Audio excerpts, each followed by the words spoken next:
ويسألونك عن ذي القرنين قل سأتلو عليكم منه ذكرا إنا مكنا له في الأرض وآتيناه من كل شيء سببا فأتبع سببا حتى إذا بلغ مغرب الشمس وجدها تغرب في عين حمئة ووجد عندها قوما قلنا يا ذا القرنين إما أن تعذب وإما أن تتخذ فيهم حسنا قال أما من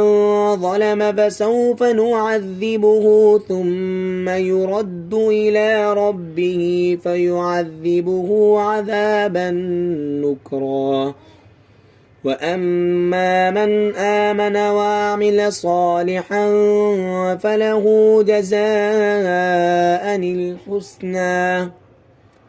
وسنقول له من أمرنا يسرا ثم أتبع سببا حتى إذا بلغ مطلع الشمس وجدها تطلع على قوم لم نجعل لهم من دونها سترا كذلك وقد أحطنا بما لديه خبرا ثم أتبع سببا حتى إذا بلغ بين السدين وجد من دونهما قوما لا يكادون يفقهون قولا قالوا يا ذا القرنين إن يأجوج ومأجوج مفسدون في الأرض فهل نجعل لك خرجا على أن تجعل بيننا وبينهم سدا قال ما مكني فيه ربي خير فأعينوني بقوة أجعل بينكم وبينهم ردما آتوني زبر الحديد حتى إذا ساوى بين الصدفين قال انفخوا حتى إذا جعله نارا قال آتوني أفرغ عليه قطرا فما استطاعوا أن يظهروه وما استطاعوا له نقبا قال هذا رحمة من ربي فإذا جاء وعد ربي جعله دكا وكان وعد ربي حقا وتركنا بعضهم يومئذ يموج في بعض ونفخ في الصور فجمعناهم جمعا وعرضنا جهنم يومئذ للكافرين عرضا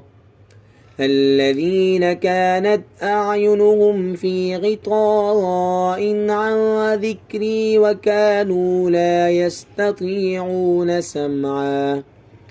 أفحسب الذين كفروا أن يتخذوا عبادي من دوني أولياء إنا أعتدنا جهنم للكافرين نزلا قل هل ننبئكم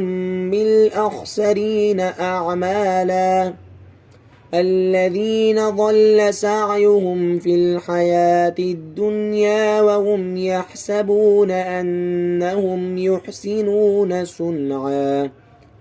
أولئك الذين كفروا بآيات ربهم ولقائه فحبطت أعمالهم فلا نقيم لهم يوم القيامة وزنا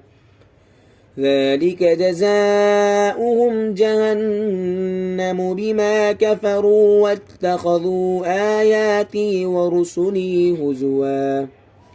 إن الذين آمنوا وعملوا الصالحات كانت لهم جنات الفردوس نزلا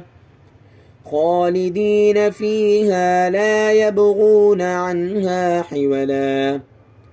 قل لو كان البحر مدادا لكلمات ربي لنفذ البحر قبل أن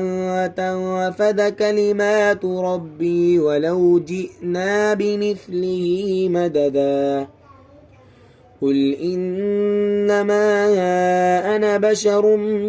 مثلكم يوحى إلي أنما إلهكم إله واحد فمن كان يرجو لقاء ربه فليعمل عملا صالحا ولا يشرك بعبادة ربه أحدا.